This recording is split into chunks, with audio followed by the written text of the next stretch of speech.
Ma'asyiral muslimin yang dimuliakan Allah Subhanahu wa taala. Permusuhan kita manusia dengan syaitan ini itu sudah terjadi sejak bapak kita berada di surga.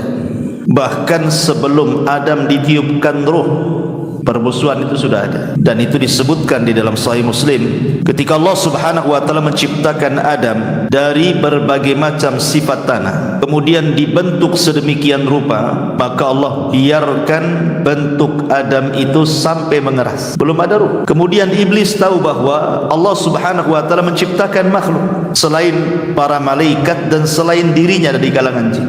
Disitulah iblis mulai hasad. Dia datang ke patung Adam yang belum ditiupkan ruh, kemudian kadang masuk dari lubang telinga, keluar dari lubang hidung, masuk dari lubang hidung, keluar dari lubang dubur. Kemudian iblis mengatakan, sesungguhnya makhluk yang Allah akan ciptakan ini makhluk yang lemah. Kenapa? Fa innahu ajwah, karena banyak rongga di dalamnya.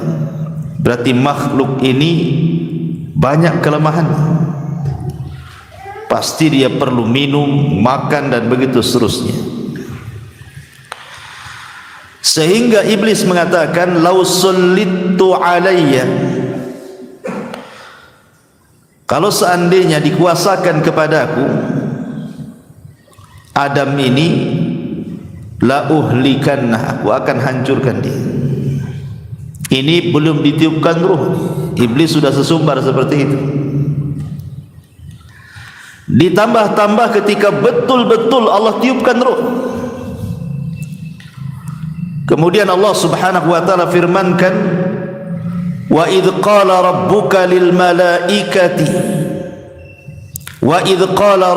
lil malaikati inni ja'ilun fil ardi khalifah. Dan ketika Rabbmu berkata, sungguhnya aku akan menjadikan khalifah. Malaikat ketika itu sempat menawarkan diri dan mengatakan, ya Rabb, kalau seandainya kelak makhluk yang kau akan ciptakan ini akan menumpahkan darah dan akan banyak merusak di bumi, sebaiknya kami sajalah yang kau turunkan ke bumi, tidak usahlah diciptakan Adam itu. Tetapi Allah mengatakan, aku lebih paham dari ciptaanku dibandingkan kalian. Maka ketika itulah Allah Subhanahu wa taala perintahkan para malaikat untuk sujud. Apa yang terjadi? Fasajadu, semua malaikat sujud, illa iblis, kecuali iblis. Disinilah permusuhan kedua. Setelah ditiupkan ruh, iblis tidak mau sujud. Apa alasan iblis tidak mau sujud? Alasan iblis tidak mau sujud karena ada syubhat di kepalanya, dengan mengatakan, ana khairum minhu, khalaqtani min nar wa khalaqtahu min tin. Ya Rabb, aku kan lebih baik dibandingkan dia. Masa yang lebih baik sujud kepada yang tidak lebih baik? Kau ciptakan aku dari api loh, sementara Adam tercipta dari tanah. Api mendekati cahaya, artinya kami dekat dengan malaikat dibandingkan Adam. Itu syubhatnya iblis. Inilah kemudian permusuhan iblis kepada Adam membangkang perintah Allah Subhanahu wa taala. Sejak itulah Allah murka.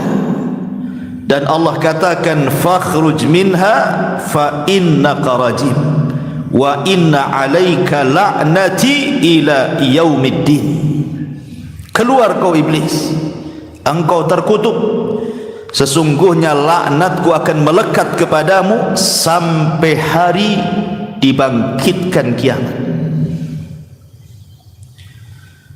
Kemudian iblis pun melihat kemurkaan Allah Subhanahu wa taala, bukannya bertobat, malah dia mengatakan, qala fa anzirni ila yaumi yub'atsun. Kalau begitu ya Rabb, tangguhkan usiaku sampai hari kau bangkitkan kiamat ini. Maka Allah Subhanahu wa taala mengizinkan permintaan iblis dan mengatakan innaka minal mungdharin. Kalau begitu baik, saya akan berikan kau tangguhan. Subhanallah. Ketika iblis merasa aman bahwa dia tidak akan pernah mati dan akan dimatikan kelak ketika bumi dan alam semesta ini dikiamatkan, maka dia punya kesempatan semakin hancur, semakin jahat, dan semakin ada kesempatan untuk balas dendam kepada Adam. Dari sini dia mengatakan qala fa bi izzatika la ughwiyannahum ajmain. Dengan kemuliaanmu ya Rabb, aku akan sesatkan semua keturunan Adam ini. Jadi target iblis itu untuk menyesatkan Adam dan anak turunannya, kalau bisa semuanya, enggak tanggung-tanggung, semua anak keturunannya kalau bisa disesatkan. Makanya dia mengatakan la ughwiyannahum ajmain, saya akan sesatkan mereka semuanya kalau bisa. Tetapi keinginan iblis tidak tercapai karena tidak semua terkena rayuan iblis kan. Ada orang-orang yang tidak terkena rayuannya, illa ibadaka minhumul mukhlasin, kecuali hambamu yang ikhlas. Tetapi kebanyakan turunan Adam itu menjadi pengikut iblis, bahkan bandingannya 1 berbanding 999. Lihat bandingannya ini. Dari 1000 orang, yang selamat cuma 1, yang tidak selamat 999. Luar biasa iblis. Mana dalilnya?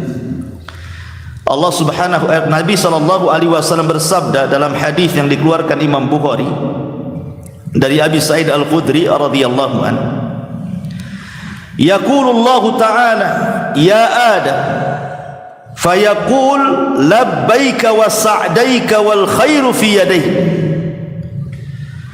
Allah berfirman kepada Adam, wahai Adam, maka Adam mengatakan, ku penuhi panggilan dan kebaikan semua ada di tangan. Maka Allah Subhanahu wa taala berfirman, akhrij ba'than nar, keluarkan utusan-utusan neraka.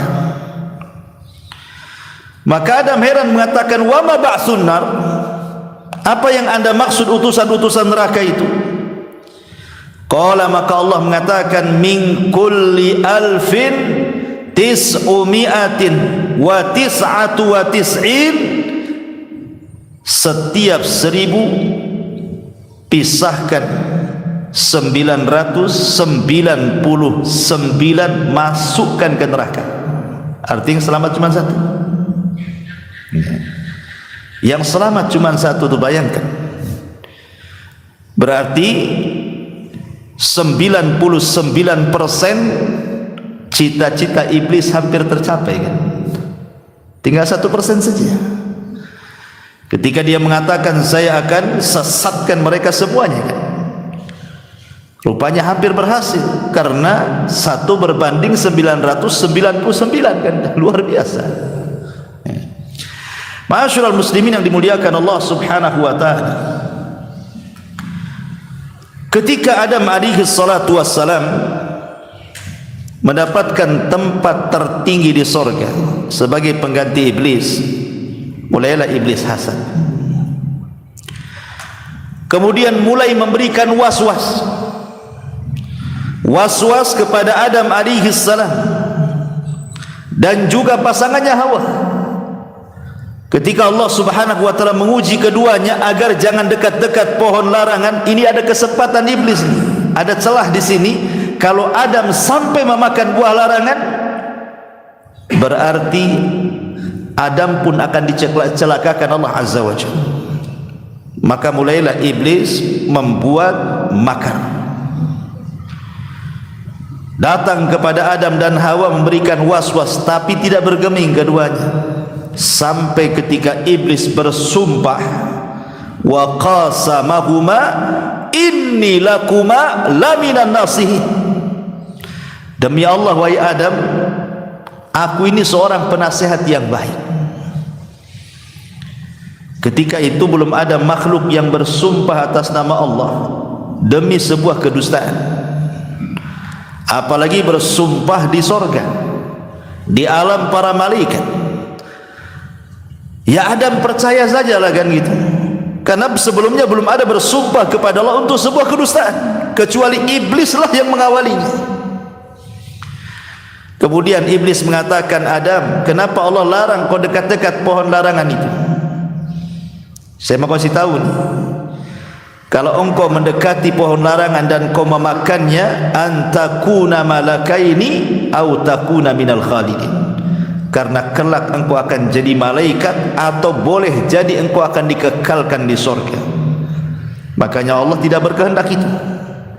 Kemudian iblis bersumpah, demi Allah, aku ini seorang penasehat. Akhirnya karena percaya dengan sumpah iblis, Adam pun mendekati pohon itu kemudian memakannya. Berarti orang yang suka sumpah-sumpah untuk kedustaan itu, itulah anak buah iblis itu. Dan itu paling banyak di pasar. Sumpah-sumpah dusta ya. Ma'asyiral muslimin yang dimuliakan Allah Azza wa Jalla. Lah ketika Adam betul-betul turun ke bumi, Hawa juga turun ke bumi, iblis juga turun ke bumi, qulna bitu minha jami'a, turun kalian semua ke bumi ini. Maka disilah kemudian mulailah ma'arakah, peperangan antara iblis dengan Adam dimulai, dan dengan anak turunannya.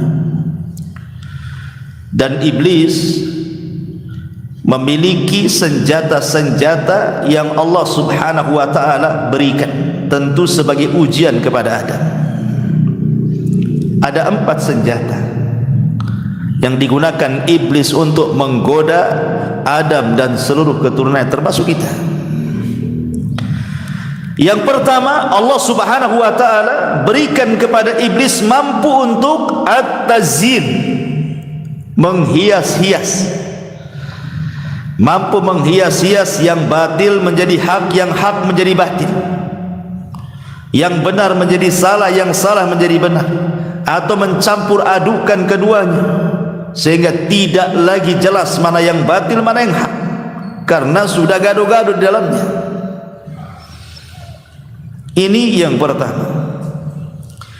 Yang kedua, al-kadhibu wal mukhada'ah, pandai berdusta dan pandai menipu. Kemudian yang ketiga, Allah buat Adam tidak bisa melihat iblis, dan iblis sanggup melihat Adam dan turunannya. Dan ini yang paling sulit ikhwan, melawan musuh di depan muka, nampak kelihatan batang hidungnya, dengan melawan musuh yang tidak kelihatan, susah dilawan ikhwan. Gimana cara namparnya? Kalau jelas batang hidungnya kita tempelin aja lah si iblis itu kan. Lah ini tak nampak pula, macam mana caranya?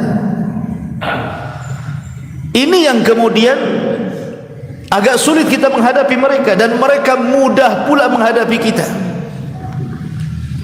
Kemudian yang keempat, qudratuhu ala al-ittila ala syai'in minal ghaib. Allah berikan kemampuan kepada iblis dan juga turunannya, mampu dibukakan atau ittila. Ittila itu menilik, meneropong hal-hal yang gaib. Seperti mereka naik ke langit, mencuri dengar percakapan para malaikat, kemudian dapat satu kalimat, kemudian diturunkan ke bumi, kemudian dijual kepada para dukun dan paranormal. Mereka diberikan kemampuan untuk itu. Dan ini 4 perkara ini semua karena ada tujuan. Apa tujuannya? Yang pertama, supaya semua manusia dibuat syirik dan kufur. Ini tujuan pertama iblis. Gimana caranya? membuat manusia itu jatuh kepada kesyirikan dan kekufuran. Dan disebutkan di dalam surah Al-Hasyr ayat 16, kamatsali syaitan idz qala lil insani kfur, seperti permisalan syaitan yang mengatakan kepada manusia, kafirlah kamu. Jadi tujuan yang pertama ini yang paling besar, bagaimana manusia itu menjadi kufur kepada Allah dan menyekutukan Allah Azza wa Jalla, dan berhasil. Karena Allah mengatakan wa ma yu'minu billahi wa ma yu'minu aktsaruhum billah illa wa hum musyrikun, dan tidaklah beriman kebanyakan manusia kecuali mereka menyekutukan Allah. Lihat hari ini orang-orang yang percaya dengan paranormal, para dukun, para bomo, percaya dengan tangkal-tangkal, jimat-jimat, tempat-tempat klinik, keramat-keramat, dan begitu seterusnya menyebar. Berhasil iblis membuat orang kufur. Kemudian yang kedua, tujuan iblis adalah isya'atul fahsyah, berusaha menyebar keburukan, menyebar kejahatan, menyebar kemaksiatan di tengah-tengah umat manusia. Ini tujuan yang kedua. Dan tujuan akhir daripada iblis ini adalah dia akan mengajak sebanyak-banyaknya Adam dan keturunannya untuk menjadi sama-sama penghuni neraka jahanam. Itulah inti daripada iblis itu, menyesatkan anak Adam. 3 perkara ini. Ma'asyiral muslimin yang dimuliakan Allah Azza wa Jalla, makanya iblis itu bagaimana caranya orang itu kufur, itu yang paling utama. Sampai-sampai dijelaskan dalam hadis dari Sabrat bin Abi Faqih, dia mengatakan, aku mendengar Nabi SAW bersabda, inna syaitan qa'ada libni Adam bi'atrukihi faqa'ada lahu bitariqil Islam. Sesungguhnya syaitan duduk untuk menghalang-halangi anak Adam dari berbagai macam jalan. Setan duduk menghalangi jalan bagaimana orang itu jangan sampai masuk Islam. Kemudian iblis akan memberikan was-was, tuslimu wa tadaru dinaka wa dina abaika wa abaika wa abai abaika. Buat apa kau masuk Islam? Apakah engkau akan meninggalkan agamamu, agama bapak-bapakmu, dan agama moyang-moyang? Kemudian fa'asahu fa'aslam, tetapi ada juga yang tidak menuruti kata-kata iblis, dia pun tetap nekat masuk Islam. Dari sini kita tahu bahwa iblis berusaha menghalang-halangi hidayah. Jangan sampai orang itu masuk ke dalam Islam, atau yang sudah masuk Islam bagaimana dikeluarkan dari Islam. Itulah tujuan inti daripada iblis, supaya sebanyak-banyaknya iblis mendapatkan pengikut di neraka. Ma'asyiral muslimin yang dimuliakan Allah Azza wa Jalla, dan permusuhan itu ditandai ketika kelahiran setiap anak Adam. Jadi kalau ada bayi lahir, disitulah iblis menancapkan permusuhannya. Dengan cara apa? Dengan cara menusuk lambungnya. Makanya setiap bayi yang dilahirkan pasti menangis. Kenapa menangis? Karena ditusuk oleh syaitan. Tapi tusukan ini tidak memadaratkan, hanya sekedar menabuh genderang perang, seolah-olah setan mengatakan, kau lahir, aku musuhmu. Gitu maksudnya. Udah dikasih tahu itu sejak bayi itu, udah ditoel tuh, aku musuhmu. Itu waktu bayi lahir. Kecuali 2 bayi yang tidak ditusuk lambungnya, Maryam dan putranya Isa bin Maryam. Dan itu ditunjukkan dalam sebuah hadis, ma min mauludin yuladu illa nakhasahu syaitan.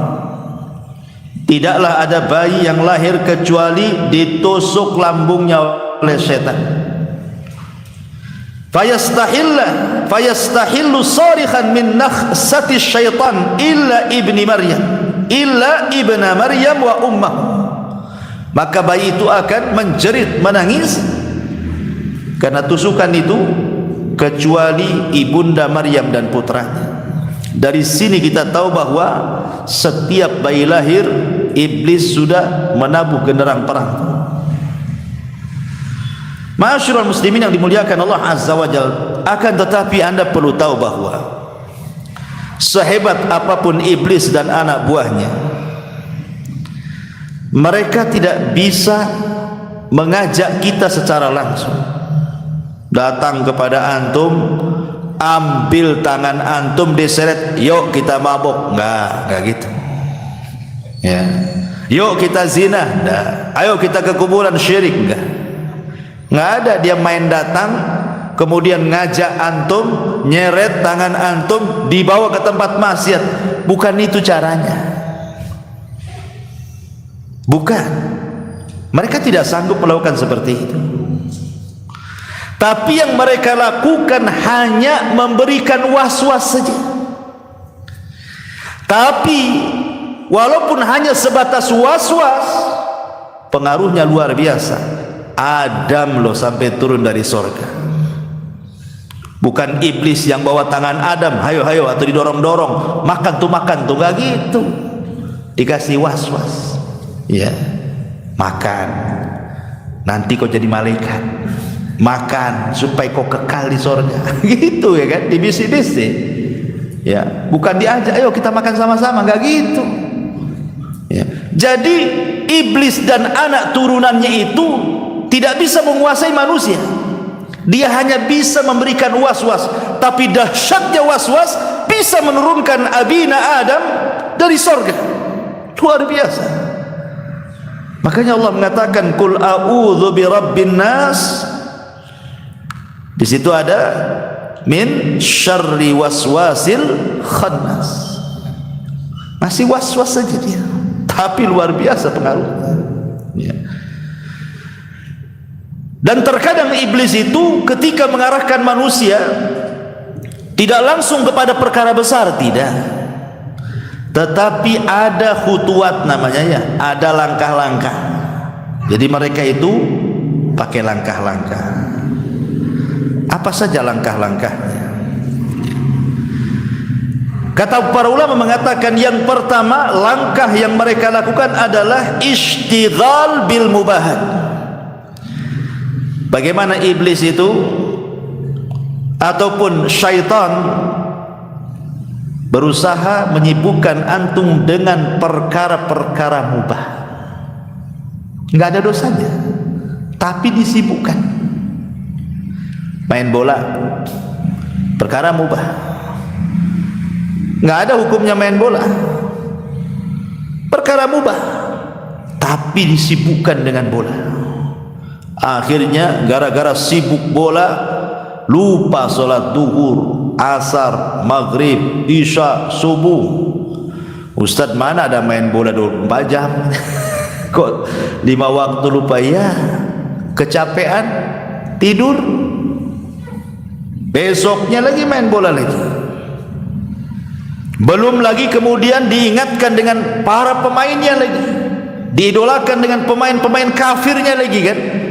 Dia tidak paham, tidak kenal idola-idola dia, nabi, para sahabat, para ulama, tapi para pemain bola hafal di luar kepala. Luar biasa kan? Itulah perkara mubah disibukkan, akhirnya masuk ke dosa kan. Awalnya kan mubah-mubah saja main bola, tapi jadi haram jadinya. Ketika mulai melalaikan sholat, melalaikan zikir, baca Quran, setannya begini caranya. Dia akan menyibukkan manusia dengan perkara mubah-mubah dulu. Ma'asyiral muslimin yang dimuliakan Allah Azza wa Jalla. Atau contoh yang lain pamannya, ngumpulin duit setahun 2 tahun sampai penuh celengannya, ya. Bukan untuk umroh, ya, untuk jalan-jalan ke Singapura, Australia gitu kan. padahal biayanya sama tuh. Bahkan kalau jalan-jalan lebih lagi itu duitnya. Uang umroh mungkin 30 juta ada kebanyakan. Jalan-jalan kurang 50 juta juga kan. Kalau sampai ke luar negeri itu jauh-jauh, kecuali ke Barelang kan gitu. 50.000 aja lah. Ya. Artinya kan jalan-jalan ini kan perkara-perkara mubah kan. Antum mau jalan kemana saja nggak ada hukumnya. Tapi kalau kemudian pikiran kita ini disibukkan dengan mubah terus, bisa terjerumus kepada yang haram akhirnya kan. Ini bahaya nih. Nah, itulah caranya setan. Ini yang pertama. Kalau sudah berhasil, maka dia akan naik lagi ke atasnya sedikit. Apa itu? Tahawun fi syubuhat. Mulai meremehkan yang syubhat-syubhat. Apa yang syubhat-syubhat itu? Banyak. Yang halal itu jelas, yang haram itu jelas. Nah, yang tengah-tengah itu tak jelas. Itulah syubhat namanya. Syubhat itu tengah-tengah antara halal dan haram. Tapi siapa yang meninggalkan syubhat kata Rasul, maka dia telah menjaga agamanya. Siapa yang masuk ke dalam syubhat, berarti dia sudah masuk perkara haram. Makanya kata para ulama, kata Abdullah bin Mas'ud radhiyallahu an, wa inna ahadakum lan yazala bi khairin mattaqallaha. Manusia itu akan senantiasa di atas kebaikan selama dia bertakwa kepada Allah. Wa idza syakka fi nafsihi syai'un sa'ala rajulan. Tapi kalau sudah mulai ragu-ragu, cepat tanya sama orang alim. Cepat tanya sama ustaz, sama ulama. Fasyafahu minhu, supaya terhilangkan dari syubhatnya. Tanya kalau enggak tahu. Ya, jangan main labrak aja kan. Ini boleh enggak? Ini boleh enggak? Pinjol boleh enggak nih? Umpamanya. Kalau ragu-ragu tanya hukumnya. Jangan habis melakukan syubhat baru tanya pula. Tanya dulu, kalau ragu-ragu itu tanya. Ada loh Ustaz yang ngasih dalil riba itu boleh katanya. Tapi jangan banyak-banyak. Sikit aja itu boleh itu. Saya dengar ada dalilnya itu. Dalilnya Quran lagi loh Ustaz kata. Apa itu? Allah melarang itu yang memakan riba, wala ta'kulur riba adhafan mudha'afa. Janganlah kalian makan riba berlipat-lipat. Artinya kalau tidak berlipat-lipat hanya satu lipat saja. Begitu maksudnya. Berarti boleh tuh. Dia hanya membaca ayat ini. Bagaimana dengan ayat yang lain? Wadharu ma baqiya minar riba, kata Allah, tinggalkan semua jenis riba, mau yang besar mau yang kecil. Kalau orang tidak tanya kepada orang alim, nanti akhirnya jatuh ke syubhat di situ. Itu hati-hati itu jadinya. Ini banyak yang terjun pada perkara syubhat. Ini kalau setan dah berhasil di sini, naik lagi dia. Pandai setan itu. Apa itu? Mulai dia jatuh kepada al-muhtaqirat minadz-dzunub. Dia mengenteng-entengkan melakukan dosa, memudah-mudahkan melakukan dosa. Makanya kenapa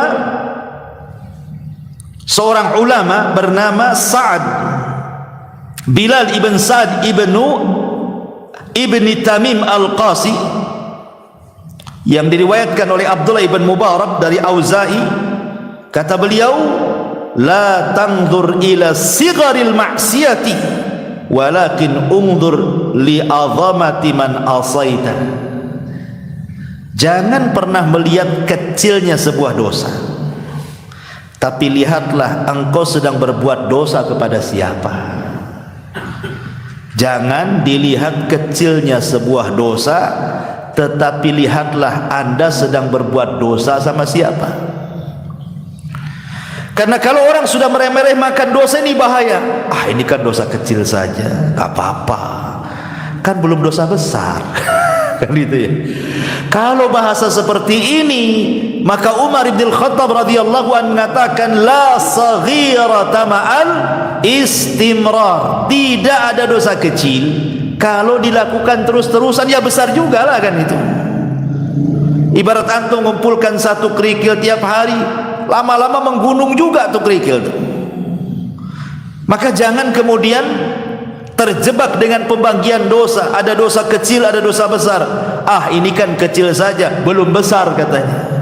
Nggak apa-apalah kan gitu, sekali-kali katanya. Subhanallah kan itu ya. Nah, ini hati-hati. Sebab nih kalau sudah terbiasa meremehkan dosa kecil ataupun mengenteng-entengkan amal, mengenteng-entengkan berbuat amal, melakukan kewajiban, melakukan sunnah dan begitu seterusnya, maka syaitan akan naik lagi tuh yang keempatnya itu. Apa itu? Irtikab al-mubiqat. Mulai dia menghancurkan dengan cara melakukan dosa besar. Disuruhnya untuk melakukan dosa besar. Kata Nabi sallallahu alaihi wasallam dari hadis Abu Hurairah radhiyallahu an yang dikeluarkan Al-Bukhari, kata Nabi SAW, ijtanibus sab'al mubiqah, jauhi oleh kalian 7 perkara yang menghancurkan kalian. Sahabat mengatakan, apa itu Rasul? Maka Rasul mengatakan, asyirku billah was-sihru wa qatlun nafsi allati harramallahu illa bilhaq wa aklu riba wa aklu malil yatim wa tawalli yawmaz zahfi wa qadful muhsanatil mu'minatil ghafilati. Kata Rasul, apa 7 perkara itu?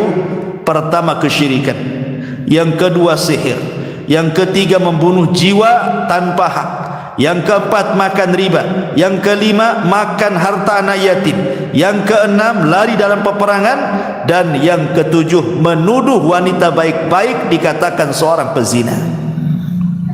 Mulai kepada mubiqat ya. Gimana orang didorong-dorong sama syaitan itu untuk melakukan dosa besar, membunuh, minum khamr, berjudi, dusta, ghibah, macam-macam dosa besar itu. Kalau sudah berhasil nih, tingkatan yang paling tinggi bagaimana manusia ini sampai taraf kepada kekufuran. Gimana ini? Ini udah balik kecil nih ke atas-atas. Gimana kok jadi kufur? Bahkan dalam sebuah hadis Nabi SAW mengatakan, ya'ti syaitan ahadakum, syaitan akan datang berikan was-was kepada salah seorang di antara kalian. Fayaqul, dan mengatakan, man khalaqa kadza, man khalaqa kadza, hatta yaqul man khalaqa rabbak, fa idza balaghahu falyasta'id billahi minasyaitonir rajim. Maka syaitan akan membisikkan, siapa yang menciptakan ini? Oh Allah. Siapa yang menciptakan itu? Allah. Siapa yang menciptakan ini? Allah. Siapa yang menciptakan kita? Allah. Terakhir, siapa yang menciptakan Allah? Terakhir itu pertanyaannya tuh. Awalnya siapa yang menciptakan bumi? Allah. Siapa yang menciptakan langit? Allah. Siapa yang menciptakan gunung? Allah. Siapa yang menciptakan pohon? Allah. Terakhir pertanyaannya, siapa yang menciptakan Allah? Katanya. Kan gitu. Itu dibisikkan sampai tingkat ke situ. Makanya Imam Ibnul Qayyim rahimahullahu taala, beliau mengatakan, syaitan itu ketika membawa khutuwat, langkah-langkahnya, maka akan membawa 6 langkah, kata Imam Ibnul Qayyim. Imam Ibnul Qayyim mengatakan ada 6 langkah, itu senjata syaitan untuk menyesatkan anak Adam. Apa 6 langkah itu? Yang paling tinggi al-kufru billah, kekufuran kepada Allah. Yang kedua, an yuqi'aka fil bid'ati, bagaimana orang itu supaya berlaku bid'ah. Setelah syirik, kufur, baru di bawahnya bid'ah. Kemudian di bawahnya lagi fi kabairi dzunub, dosa besar. Kemudian di bawahnya lagi fi saghairi dzunub, dosa-dosa kecil. Kemudian di bawahnya lagi at-tawassu fil mubahat, menghabiskan waktunya hanya untuk melakukan perkara mubah. akhirnya melalaikan dari ketaatan. Dan yang terakhir kata Imam Ibnul Qayyim, disibukkan dengan perkara-perkara yang tidak afdal dan meninggalkan yang afdal. Salat di rumah kan nggak apa-apa, ya. Salat di masjid afdal, salat di rumah nggak apa-apa, ya sudahlah di rumah saja. Jadi selamanya di rumah aja, itu nggak mau ke masjid ya. Itu kan meninggalkan yang afdal dan melakukan yang tidak afdal. Seperti itu, ikhwan. Jadi ma'asyiral muslimin yang dimuliakan Allah Azza wa Jalla, pertama kufur, dibuatkan orang untuk kufur. Dan kufur ini kan banyak macamnya. Ada namanya kufur al-juhud wa takdzib, menentang dan mendustakan, seperti kufurnya orang-orang Yahudi kepada Nabi SAW. Tahu yang benar tapi mengingkari kenabian. Ada namanya kufur i'rad wal istikbar, berpaling dan sombong, seperti kufurnya iblis kepada Allah, tidak mau sujud ketika Allah perintahkan sujud kepada Adam. Atau kufur syak, ragu-ragu terhadap Allah, hati-hati. Ataupun mungkin kufur nifak, orang-orang munafik yang menyembunyikan kekufuran dalam hati dan menampakkan keislamannya. Ini kekufuran namanya. Kemudian di sana ada di bawahnya disebut dengan bid'ah.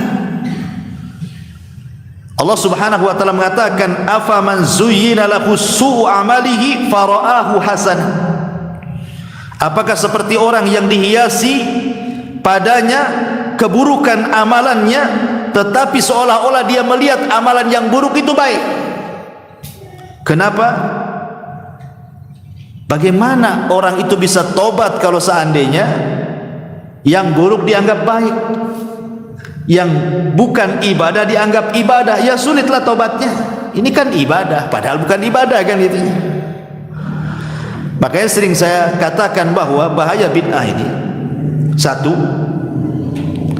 dia pelakunya sulit untuk bertobat, beda dengan maksiat. Kenapa?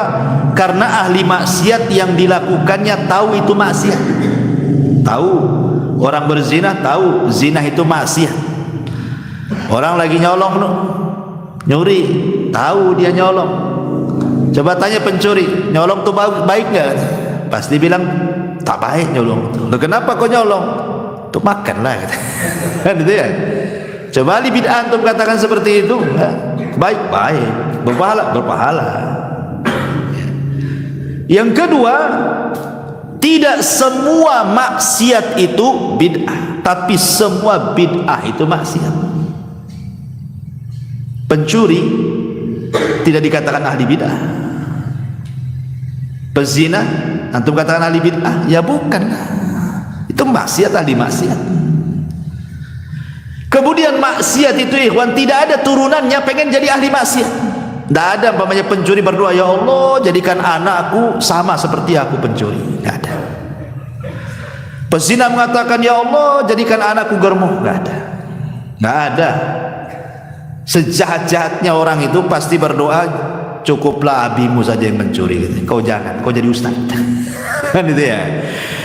Tapi ahli bid'ah tidak. Kalau bisa anaknya kayak dia, karena merasa di atas kebaikan. Makanya bahaya. Setan suka tuh di situ.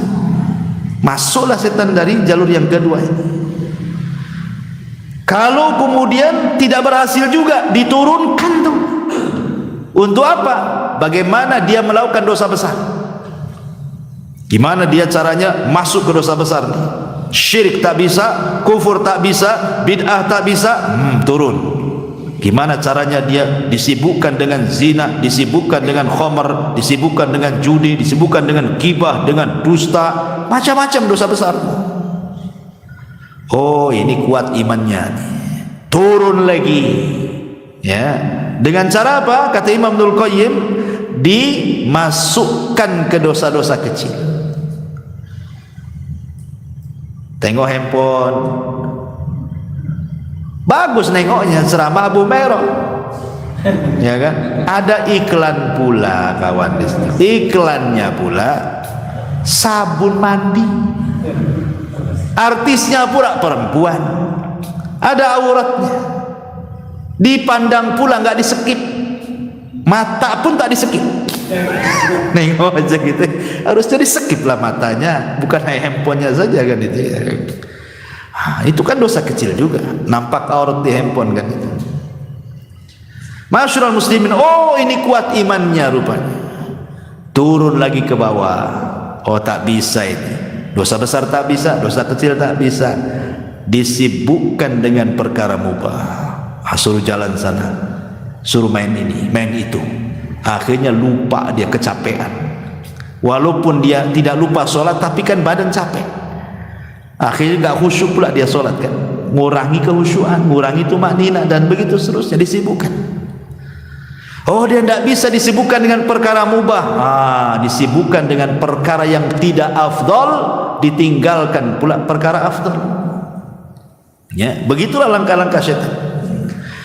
Ma'asyiral muslimin yang dimuliakan Allah Azza wa Jalla. Di dalam Al-Qur'anul Karim ada beberapa ayat, saya akan sebutkan. Langkah-langkah syaitan itu ada di beberapa tempatnya.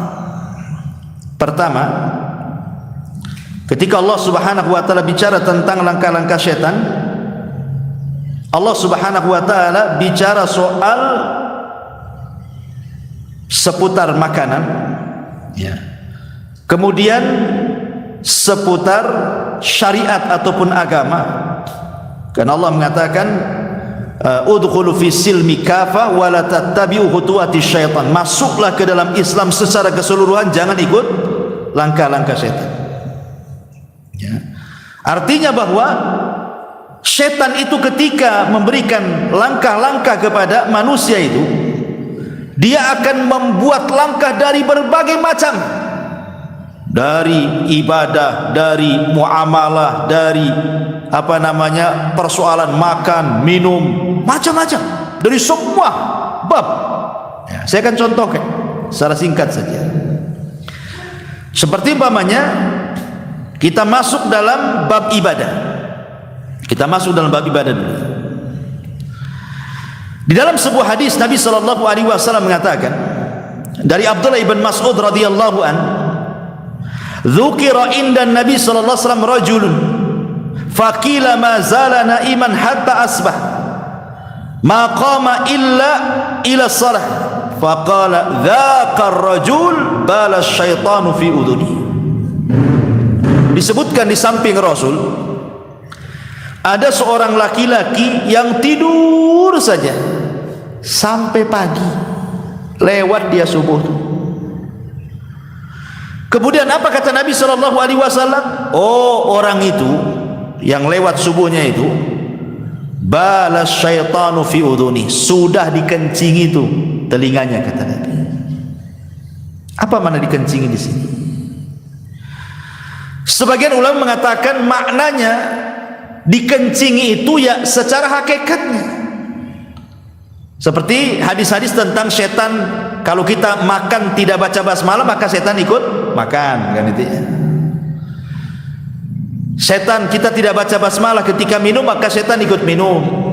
Nah, sama juga ketika setan mengencingi telinga, ya betul-betul dikencingi. Bentuk kencing setan ya tidak tahu kayak apa. Kalau kencing antum kan saya tahu. Kalau antum kencingi telinga orang, budak terima orang tuh. Tapi hakikatnya memang setan itu mengencingi. Bentuk kencingnya seperti apa wallahu a'lam. Karena kita juga tidak pernah melihat setan kan? Tapi ada ulama membawa kepada hakikatnya. Ada juga yang mengatakan bahwa setan mengencingi itu maksudnya setan istihza wal istihqah, sedang mengejek. Antum itu sedang diejek dia sambil dikencingi telinganya. Akhirnya lewat sholat subuh, bangun jam 7. Jadi setan ngejek antum sambil ngencingi telinga. Coba bayangkan ikhwan, sering saya katakan, analogikan seperti ini. Kalau anak tampar wajah antum, kira-kira antum marah? Marahlah. Gimana kalau saya kencingi wajah antum? Apa enggak lebih marah lagi kan? Orang ngencingi telinga kita, kita bisa dendam 7 turunan. Hari-hari antum dikencingi setan, tak dendam-dendam. Gitu maksudnya ya. Kok nggak dendam-dendam antum sama setan itu? Ya bangun jam 7, jam 8 kan itu kan. Dia lagi menghina kita loh tiap malam. Kok aneh nggak dendam sama setan? Kalau nggak karena bolo setan kan itu. Ada juga memaknai bahwa maksudnya dikencingi itu setan sedang mengejek kita. Tapi ada juga yang mengatakan bahwa setan ngencingi telinga itu maksudnya setan sedang menyumbat telinga kita, sehingga orang yang jarang sholat subuh atau tidak pernah sholat subuh tidur aja, maka telinganya akan tersumbat sehingga sulit mendapatkan nasihat. Sulit kalau dinasihati. Orang yang jarang sholat subuh itu keras hatinya, susah dapat hidayah, karena hari-hari dikencingi setan untuk telinganya. Nah, itulah bagaimana setan itu berusaha orang itu supaya jangan melaksanakan kewajiban kan. Lewat sholat malam, lewat sholat subuh, sengaja dikencingi. Dan itu satu langkah dia itu. Cukup sampai di sini? Tidak. Bukan hanya sekedar dikencingi saja. Dalam hadis Abu Hurairah radhiyallahu anhu, Nabi mengatakan, yaqidu syaitan ala qafiyati ra'si ahadikum idza huwa nam thalatha uqadin. Maka syaitan akan datang kepada setiap yang mau tidur. Umpamanya antum mau tidur nih jam 11, jam 12 gitu kan. Setan datang bawa 3 ikatan, kemudian diikat di tengkuk antum. Setiap yang ikat tengkuk kita, maka dia akan membisikkan di telinga kita. Apa bisikannya? Alaika lailun tawilun farkud. Malam masih panjang, tidur, tidur. Nah, itu bisikannya. Padahal antum tuh udah bangun tuh, ada qiraah di samping ini, udah dengar qiraah tuh, tapi setan datang, tidur katanya, tidur masih panjang. Azan masih lama katanya. Coba bayangkan, tiba-tiba dengar azan masih dibisikkan aja, tidur, qomat masih lama kok. Coba bayangkan ya kan. Akhirnya nunggu qomat, les pula dia matanya, bangun pula jam 7, kelabakan. Oh Allah, astagfirullahaladzim, salah siapa ini? Itulah setan. Dia langkah-langkahnya sampai seperti itu, diikatnya kita. Makanya kata Nabi SAW, fa in istaiqadha fa dzakarallaha in halat uqdah. Kalau seandainya dia bangun sebelum subuh, kemudian berzikir kepada Allah, baca doa bangun tidur, 1 ikatan lepas dari tengkuk kita. Kalau dia berwudu, 2 ikatan lepas dari tengkuk kita. Kalau sholat, maksudnya sholat subuh atau sholat fajar atau sholat apa saja sebelum subuh gitu ya, witir kah, sholat malam kah, maka 3 ikatannya lepas. Dan ketika itu yang terjadi apa kata Rasul? Keesokan harinya asbahana syiton tayyiban nafsi, maka jiwanya akan baik dan dia akan semangat hidup di pagi hari itu.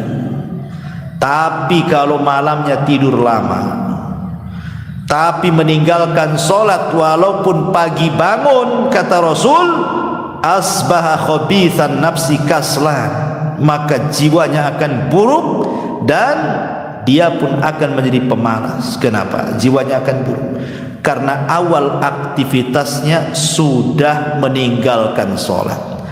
Artinya dia memulai kehidupannya dengan melakukan dosa besar. Sholat subuh itu kewajiban, kalau ditinggalkan dosa besar.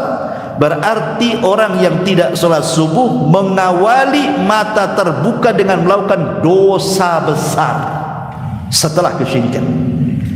Artinya mengawali hidupnya dengan laknat, dengan laknat hidupnya. Nanti malamnya nggak sholat isya lagi, langsung tidur, diakhiri dengan laknat pula lah hari itu. Awal laknat, tengah laknat, akhir pula laknat. Subuh tinggal, duhur tinggal, asar tinggal, maghrib tinggal, isya tinggal, 5 laknat dalam sehari. Cemana mau berkah hidupnya? Makanya orang yang tidak pernah sholat itu banyak masalahnya. Kadang-kadang masalah itu tidak tahu dari mana datang, itu ada saja masalah itu, nggak bisa keluar-keluar, ya kan? Itu khutuat namanya, untuk menghalangi beribadah, ya kan? Setan itu sampai membuat langkah-langkah seperti ini, ya. Bahkan ketika kita sholat, umpamanya nih, setan tidak bisa ngencingi antum, bangun juga antum tuh. Setan tidak bisa ngikat antum, terurai juga ikatannya.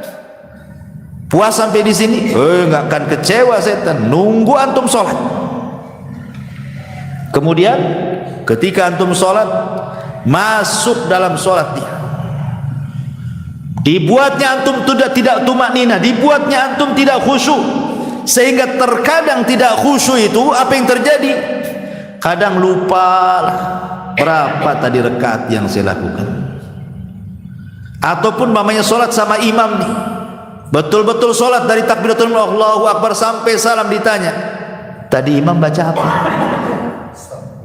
Nggak tahu lah, padahal baca qul huwallahu tadi imam. Kok bisa dia? Ya kan? Dibuatnya itu tidak tumaknina, sehingga apa yang dibaca imam nggak tahu dia. Terus setan masuk di situ tuh. Ya.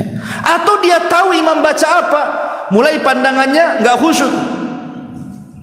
Apalagi depannya ada lawan politik nih, pakai kaos pula lain beda, mengajar kampanye di masjid kan.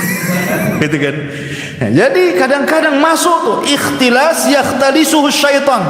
Pandangan kita tidak dibuat satu titik ke tempat sujud, dibuat pandangan kita kemana-mana. Dan kata Rasul, itulah orang yang sedang dicuri oleh setan. Apa yang dicuri? Dompetnya? Bukan, kehusuannya dicuri, sehingga dia tidak fokus pandangannya, nengok kemana-mana, sekali nengok cicak kawin pula, bahaya nih kan. Nah, itu mulai dari situ tuh setan masuk dari sholat. Ataupun safnya itu centang perenang tuh, ada yang maju, ada yang mundur, jauh-jauh lagi safnya itu, tidak mau rapat. Apa kata Nabi SAW ketika bicara masalah saf itu? Rusu atau sawu sufufakum wa qaribu bainaha wa hadu bil a'naq fa walladhi nafsi biyadi inni la ara syaitan yadkhulu min khalalis saffi ka'anna al-hadh. Kata Rasul. Kata Rasul, luruskan, rapatkan, karena aku melihat ada setan masuk di celah-celah itu. Jadi dia akan berusaha sampai-sampai ada namanya setan itu, disebutkan dalam hadis Nabi SAW, namanya hinzib. Ada setan namanya hinzib. Setan hinzib ini dia masuk kemudian ke dalam perut, dibuatnya lah perut antum itu bunyi kerbak kerbuk gitu kan. Aduh, batal nih. Kata Rasul, la yansarif hatta yasma'a sautan au tajidarihan. Jangan kau batalkan, itu bukan suara kentut, itu suara perut, ya. Suara perut dengan suara kentut beda, kata Rasul. Kalau hanya suara perut, jangan batalkan sampai kau dengar ledakannya atau kau hirup baunya, baru kau batalkan. Kalau belum ada ledakan keluar, ledakan masih di dalam, ya kan? Atau belum ada baunya, jangan dibatalkan. Antum belum kentut, itu suara perut, itu setan yang buat bunyi-bunyi itu. Atau kalau tidak juga setan ini berhasil dengan bunyi-bunyian di perut itu, maka setan hinzib akan masuk ke pikiran antum tuh. Allahu Akbar, sebelum sholat antum cari kunci motor gak ketemu. Ketika takbiratul ihram, tahu pula di mana tuh kunci itu. Ya Allah, iya, anak kan tadi di situ terletak tuh. Bodoh kali aku kata. Lagi sholat tuh, ya kan? Dia tidak bisa lewat perut, otaknya dimainkan sama setan. Segitunya tuh langkah-langkah, dia nggak bisa ini, akan berusaha seperti itu. Setan tuh kan seperti itu, dia berusaha tidak bisa satu pintu, cari pintu yang lain, sampai betul-betul rusak sholatnya orang. Itu yang disebut dengan khutuwat syaitan, langkah-langkah setan, ya. Ataupun ma'asyiral muslimin yang dimuliakan Allah Azza wa Jalla, Terkadang setan juga masuk bukan hanya dalam ibadah saja ya. Kalau ibadah banyaklah contohnya. Kadang-kadang juga masuk dalam urusan muamalah. Dalam muamalah entah dengan keluarga, entah dengan tetangga, entah dengan rekan bisnis, entah dengan kawan di luar sana gitu kan. Itu kadang-kadang setan berusaha untuk supaya orang itu tahris bainakum, dibuat musuhan. Gimana caranya itu? Kadang-kadang perkara kecil jadi besar, akhirnya putus hubungan. Yang terkadang juga orang itu ada mau nakut-nakuti, umpamanya dia hanya bawa pentungan atau apa, nggak ada rencana mentung sebenarnya, nggak ada, cuman setan ambillah tuh pentungan tuh katanya, biar dia takut, hanya nakut-nakuti awalnya. Tapi kalau sudah di depan orang, setan masuk lagi, pentung tuh kepalanya kan, gitu loh. Dia akan berusaha tuh. Sampai seperti itu kan. Makanya kita lihat gara-gara tetangga anaknya bertengkar, anaknya yang bertengkar sebenarnya, bukan ibunya.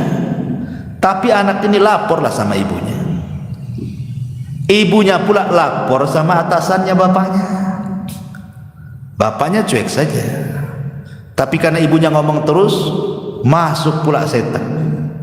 Pak, tuh anak kita didolimi sana tetangga. Biarin aja. Besoknya ngomong lagi, Pak didolimi lagi. Nggak apa-apa. Masih juga tuh nakal. Baik, kapan kita mulai dia. Kadang-kadang suami itu pertama dia cuekkan, tapi kalau terus dihasut tuh kan, marah dia. Setan masuk di situ. Akhirnya betul-betul datang dilabrak tetangganya. Coba bayangkan, antum sudah berhubungan 10 tahun gara-gara urusan anak yang bisa didamaikan sebenarnya. Toh anaknya juga habis musuhan, besoknya datang salaman lagi. Kita pula yang musuhan sama tetangga, tak mau salaman. Kalau bisa jual rumah, pindah rumah. Pula di sini katanya. Ini kan setan ini kan berusaha itu sampai seperti itu. Ya. Jadi hubungan-hubungan bahkan dalam rumah tangga pun seperti itu. Bagaimana dibuatnya suami itu bercerai. Makanya kenapa disebutkan dalam hadis itu istana setan itu ada di lautan. Setan itu punya istana di lautan, entah berantah di laut mana. Ada yang mengatakan di Tiga Bermuda itu, Allahu a'lam. Tidak ada riwayat bahwa istananya itu di segitiga Bermuda. Yang jelas Rasul mengatakan istana setan ada di lautan. Apa di Selat Malaka sini, Allahu a'lam. Yang jelas bahwa adalah istananya. Setiap hari setan itu kan ngutus tuh anak buahnya tuh. Kamu goda tuh yang ujung sana, kamu goda, semua diberikan tugas tuh setan-setan marodah. Ada yang goda sampai meninggalkan sholat, ada yang goda mau sedekah nggak jadi, ada yang goda mau puasa tak jadi, pokoknya digagal-gagalin orang berbuat baik itu. Sampai akhirnya satu hari ini nih, gerilya ini, setan-setan ini, utusan iblis, maka malam harinya mereka melaporkan hasil apa yang mereka goda kepada anak Adam dan mengatakan, ya Tuhan, aku sudah menggoda dia tidak sholat. Diam aja si iblis, tidak terlalu bahagia dia. Ya. Iblis, Tuhan, saya sudah goda dia loh sampai nggak sholat. Duhur, asar, maghrib, isya, subuh, berhasil saya 5 waktu dia tak sholat katanya. Iblis diam saja. Kenapa? Ngapain kau goda? Dari dulu pun tak pernah sholat dia katanya. Kan gitu ya. Ngapain digoda katanya. Orang nggak pernah sholat nggak usah digoda lah. Dari dulu pun nggak pernah sholat. Artinya bahwa, tetapi ketika kemudian ada anak buahnya berhasil tuh meretakkan suami istri, bangkit dari singgasana iblis tuh, diambilnya piala, sini kamu, diletakkan pula di kepalanya. Anta, kamulah yang paling top, katanya. Iblis paling senang kalau seandainya ada anak buahnya yang bisa meretakkan suami istri. Kenapa? Karena korbannya banyak. Kalau orang sholat tidak sholat, satu dia aja korbannya tuh. Tapi kalau berumah tangga, apalagi anaknya banyak nih, korbannya banyak. Ya, suami jadi korban, istri jadi korban, anak-anak jadi korban. Nanti suami curhat sama keluarga, keluarganya jadi korban. Istri pula curhat sama kawannya jadi korban. Curhat sama rumah tangganya atau sama keluarganya pula jadi korban. Banyak tuh korbannya, akhirnya musuhan itu dua keluarga itu. Akhirnya istrinya kawin lagi, nggak tanggung jawab dengan anaknya. Suaminya kawin lagi, ditinggalkan pula anaknya. Kata iblis, nak sini jadi anak angkat saya saja. Jadilah anak angkat iblis. Kan itu ya. Ya. Ma'asyiral muslimin yang dimuliakan Allah Azza wa Jalla tuh. Sampai seperti itu namanya khutuwat, langkah-langkah. Sampai kepada orang berzina pun tidak langsung iblis tuh ambil tangan, berzina kan? Enggak gitu caranya. Dibuat langkah. Ingat kisah Barsisah, seorang abid Bani Israel ya. Walaupun riwayat Israiliyat tapi banyak dicantumkan di dalam kitab-kitab tafsir kisah Barsisah ketika mentafsirkan surah Al-Hasyr. Coba berawal dari apa? Berawal dari kalam, ucapan. Berawal dari salam, assalamualaikum. Kemudian dengar ucapan. Kemudian ngomong, kaifa haluk, bagaimana kondisi. Kemudian mulai tanya keadaan. Kemudian ngobrol. Ya kan? Kemudian berlama-lama di situ. Akhirnya berzina. Barsisah ini abid Bani Israel. Dikenal di Bani Israel, tidak ada orang yang ahli ibadah melebihi Barsisah. Ada 3 orang punya adik perempuan satu.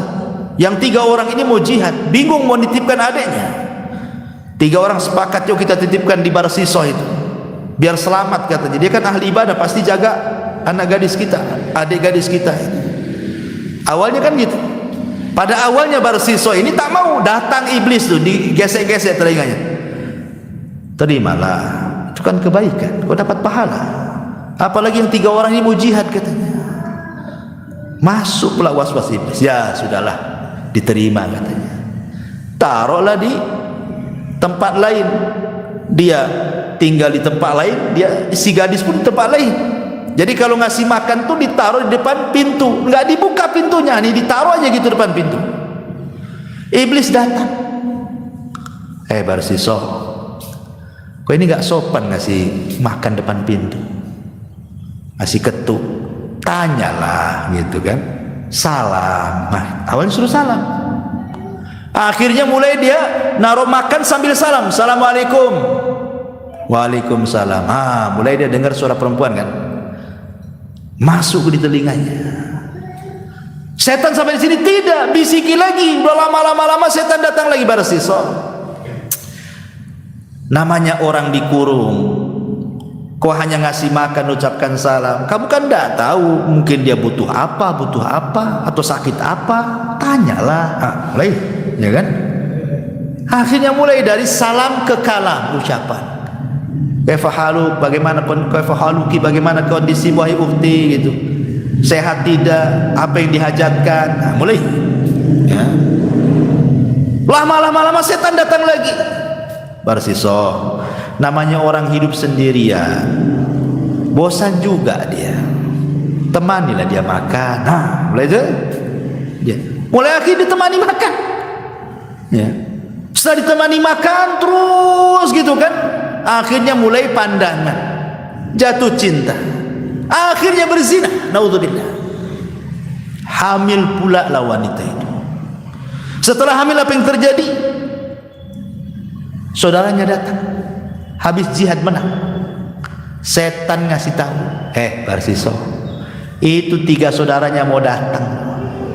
Kalau seandainya ini dia tahu adiknya hamil, habislah kau. Gimana caranya?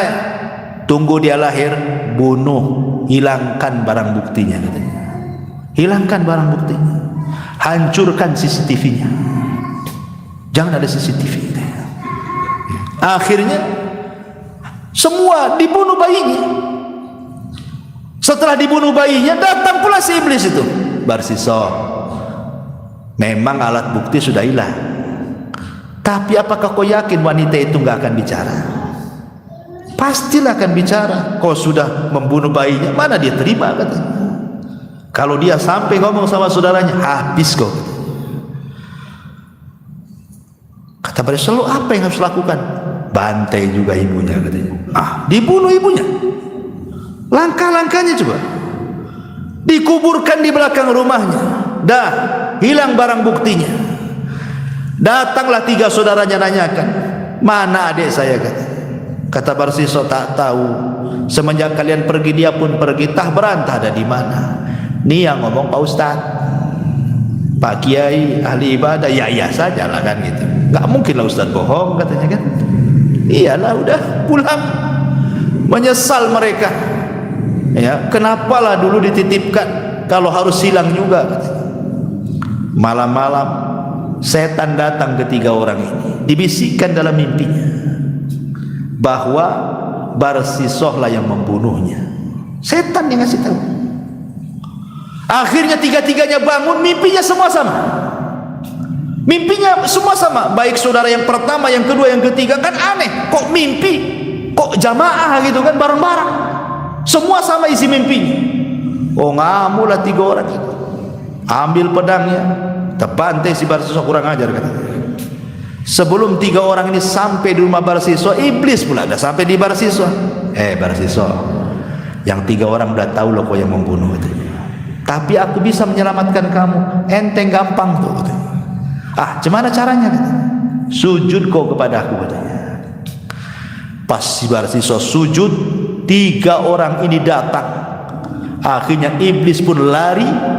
Dibunuhlah Barsisoh dalam posisi sujud kepada iblis. Lihat bagaimana khutuat di sini kan. Langkah sampai mati kufur. Ya. Hati-hati. Bermain medsos kan juga awalnya kan gitu ya, kenalan. Copy pastenya bukan perkara apa.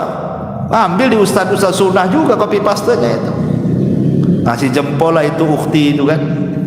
Mulailah kenalan, sangka antum ustaz, ya, akhi ukhti aja itu ngomongin, kayak syar'i kali itu kan, di medsos itu hati-hati itu, yang bujang-bujang, ya. Nanti kenalan, ya, pacaran, enggak pacaran ustaz, pacaran syar'i katanya. Gimana pacaran syar'i itu? Yang ngingetin kalau pas malam bangunlah ukhti sholat malam. Itu pacaran syar'i itu katanya kan, ngingetin sholat. Coba kan, auzubillah, itu bukan pacaran syar'i. Jadi nanti lama-lama pasti juga akan ke situ kan. Karena Rasul yang mengatakan seorang itu wajib berzina, mata bisa berzina mendengar, melihat, telinga bisa berzina mendengar, lisan bisa berzina berbicara, tangan kaki bisa berzina, dan kemaluan yang kelak akan membenarkan atau mendustakannya. Dan begitu kata Nabi. Karena memang selangkah seperti itu. Itulah caranya khutuwati syaitan. Tidak langsung setan menyeret. Gak ada yang mau manusia diseret setan itu. Tapi kalau di langkah-langkah sikit-sikit pasti mau. Itulah bahayanya langkah-langkah syaitan. Masyaallah muslimin yang dimuliakan Allah Azza, dan banyak lagi ya. Bisa juga masuk dari kemarahan. Marah itu kan dari setan. Kata Rasul, al-ghadabu minasyaitan. Marah itu dari setan. Apabila marah maka berwudulah. Ada yang mengatakan hadis ini lemah. Tapi ada juga yang mengatakan kalau kau marah berdiri, duduk. Kalau kau marah duduk, baring. Kalau kau marah juga baring, wudu. Kalau kau marah juga wudu, sholat. Kalau habis sholat juga marah, pergilah jauh-jauh. Mesti marah juga. Artinya kan, lihat bagaimana ketika setan juga menggunakan langkah, maka dalam Islam juga ada langkah-langkah melawannya. Gak bisa begini, gak bisa begini, kan itu ya. Antum marah berdiri, duduk. Masih marah juga, baring di aspal. Gitu ya. Oh nggak bisa juga, ambil ke tempat wudu, sholat. Jadi supaya seperti itu, supaya ada langkah-langkahnya kan. Atau setan juga masuk pada al-ajalah, tergesa-gesa. Tergesa-gesa itu dari setan, bukan dari Allah. Pamannya ada gadis yang kita sukai, dengar pula udah diceraikan suaminya, baru talak 1 tapi belum habis masa idahnya. Tapi kadang memang si istri juga sudah suka ingin nikah dengan kita, sementara dia belum habis masa idahnya. main lamar aja antum, terjadi nikah di masa idahnya, sah nikah? Tidak sah. Yang lebih parah lagi bukan tidak sah nikahnya, kalau antum sampai melakukan pernikahan dan dia masih berada di masa idahnya, setelah nikah batal nikahnya dan wanita itu diharamkan sampai kiamat, tidak boleh dikawin, tidak boleh dikawini sampai kiamat. Kenapa? Karena tergesa-gesa sebelum waktunya. Sama dengan seorang anak ingin cepat dapat harta waris, diracunlah itu pakai kopi sianida itu kan, bapaknya, supaya cepat mati. Mati betul tuh bapaknya, dapat warisan sampai kiamat, haram warisan. Kenapa?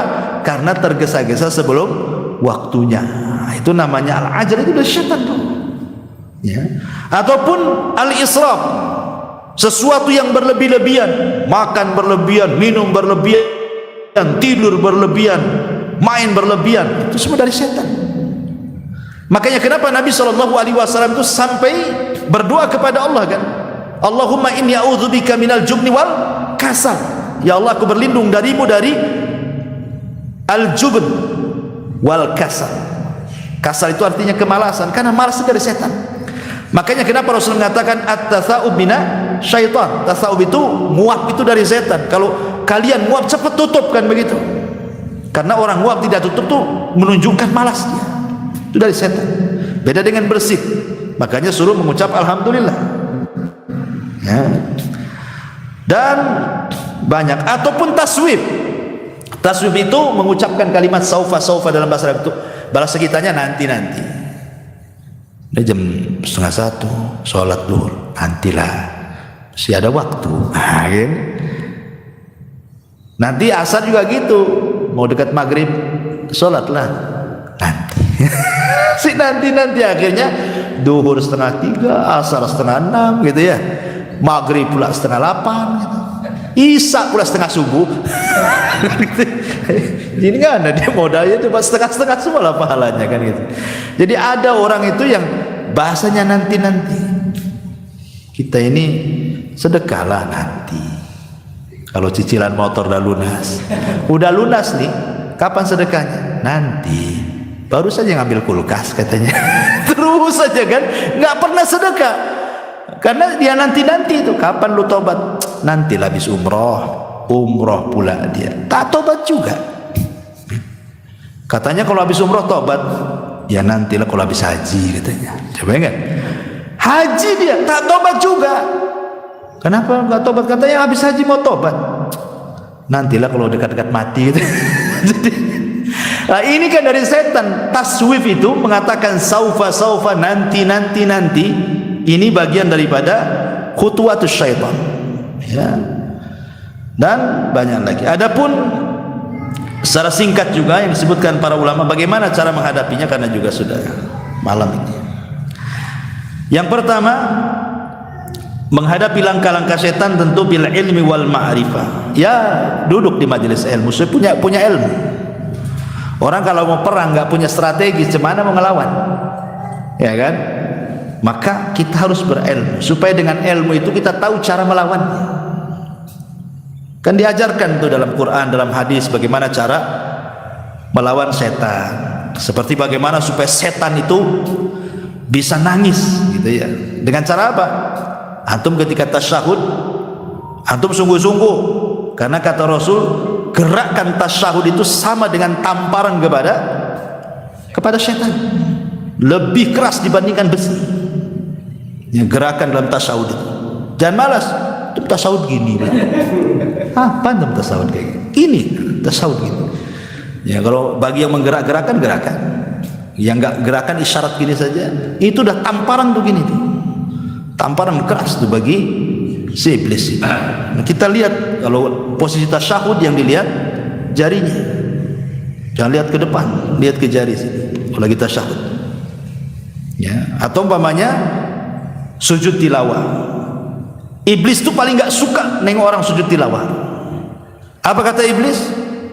Dia diperintah Allah sujud, dia pun sujud. Maka Allah hadiahkan surga. Aku pula diperintah sujud, tak sujud. Allah akan masukkan ke neraka. Nangis akhirnya iblis.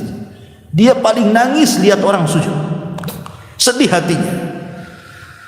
Ya, karena iblisnya iblis, ikhwan, itu tidak pernah mencela Allah.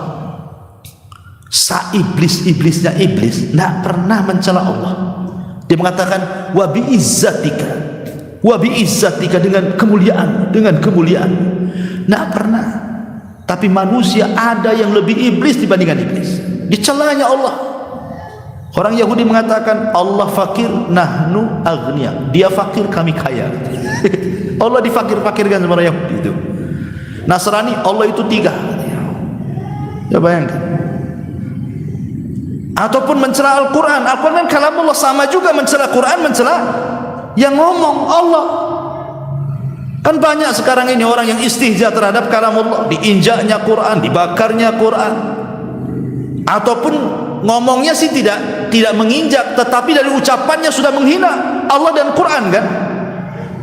Syariat itu enggak kayaknya kalau diterapkan di sekarang itu enggak cocok tuh. Itu kan syariat itu, Quran Sunnah itu di zaman Nabi tuh. Sekarang bukan zaman unta lah, enggak relevan lagi. Ada orang kayak gitu kan. Maksudnya apa? Jadi kalau kita ini saklek dengan Quran dan Sunnah itu kayaknya disebut kolot. Tahu kolot? Kayaknya nggak maju-maju otakmu tuh katanya. Nah, gimana Quran Sunnah itu akan relevan di setiap zaman, di setiap tempat? Bukan Quran Sunnah yang ikuti zaman yang harus ikut Quran Sunnah. Zaman itu yang harus ikut, karena Quran itu di mana-mana, Sunnah itu di mana-mana akan relevan. Hukum-hukumnya akan relevan. Ya, hukuman rajam itu di zaman Nabi katanya. Zaman sekarang kayak tidak bisa katanya. Kayak gitu ya. Ya. Jadi ma'asyiral muslimin yang dimuliakan Allah Azza wa Jalla. Ini yang pertama dengan ilmu. Yang kedua, al-amalu ala ziyadatil iman. Terus beramal untuk menambahkan iman, karena iman itu bisa berkurang karena maksiat itu, karena bisikan setan. Tapi iman bisa bertambah dengan banyaknya amal. Maka ini bisa melawan setan. Kemudian yang ketiga, as-saum, puasa bagi anak-anak muda. Karena saum itu, puasa itu bisa melemahkan jalan darah, karena setan itu masuk lewat jalan darah manusia kan. Maka dengan puasa melemahkan, atau dengan cara bekam gitu ya. Kemudian yang nomor 4, dawamu zikrillah, mendawamkan berzikir kepada Allah Subhanahu wa taala. Kemudian yang kelima, al-isti'adzatu billah. Jadi kalau kita dapat gangguan, segera kita katakan a'udzubillahi minasyaitonir rajim. Ya, seperti antum mimpi buruk nih, cepat bangun, a'udzubillahi minasyaitonir rajim, ludahin ke kiri. Puh. Ya. Ya kalau nggak ada orang di samping. Jangan sengaja pula istri di samping, wah katanya. Nah gitu ya, janganlah. Artinya ngeludah ke kiri, baca ta'awudz kan gitu ya. Atau ketika sholat juga sama. Ketika antum sholat, a'udzubillahi minasyaitonir, supaya hilang setan. Ya. Tapi kalau sholat sendiri, jangan pula sholat jamaah, nanti dibalas wah juga. Masalah kan gitu ya. Kalau sholat jamaah jangan, kalau sholat sendiri, karena biasanya setan itu akan sulit menggoda orang yang berjamaah. Setan itu akan mudah menggoda orang sholat sendiri. Sama dengan serigala, dia akan sulit untuk menerkam kawanan kambing. Dia hanya menerkam kambing yang keluar dari kawanannya saja. Nah, itu setan. Nah, dia kalau orang sholat sendiri itu akan lebih digoda setan. Makanya kalau ada godaan seperti itu, cepat ta'awud, ludah 3 kali. Ya. Jadi itu juga isti'adzah itu penting, karena juga Allah mengatakan qul a'udzu birabbil falaq dan qul a'udzu birabbin nas. Ya. Ini yang kelima. Yang keenam, alaika bisuhbati thayyibah. Cari teman yang baik.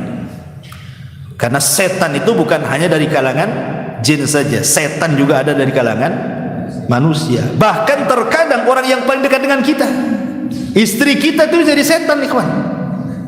Ya bisa ya tuh. Disetani kita, janganlah sedekah dulu bang katanya. Rumah belum naik tingkat 2 katanya. Gitu ya. Bisa jadi setan tuh. Dihasut-hasutnya kita. Bang, tetangga sebelah tuh masya Allah Itu kaki kuning katanya, leher kuning, tangan kuning, saya pula hitam semua katanya. Belikanlah ke toko emas sana katanya. Malulah saya. Nah, udah mulai dah. Suami kerjaan tak seberapa, mulai dah mikir-mikir nih, kita rampok aja ke toko emas ini. Gak punya gimana, lama-lama kan setan masuk di situ. Gara-gara apa? Bisikan istri. Bisikan istri ini orang yang tadinya tidak berbuat jahat jadi berbuat jahat. Bang, kita ngontrak terus ini katanya. Belilah rumah kata. Tak bisa lah deng, berapa lah uang pendapatan. Besok ngomong gitu lagi. Lama-lama terpikir dia, mana nih kira-kira kabel telkom mana yang saya harus ambil. Jadi ada orang akhirnya jadi korupsi, ya kan? Akhirnya jadi maling, akhirnya menghalalkan yang haram. Yang penting terpenuhi keinginannya. Ada yang kayak gitu tuh, ya. Jadi ini juga makanya cari teman yang baik. Kemudian juga yang terakhir adalah fa innallaha yahmi awliya'ah wa yahfad ahibba'u kama qala inna ibadi laisa laka 'alaihim sultan. Yakin dengan Allah bahwa Allah akan melindungi kita, menjaga kita, dan setan tidak akan menguasai kita selama kita yakin dan kita bersama Allah, dan itu dengan memperbanyak ibadah, taat, takwa, dan begitu seterusnya.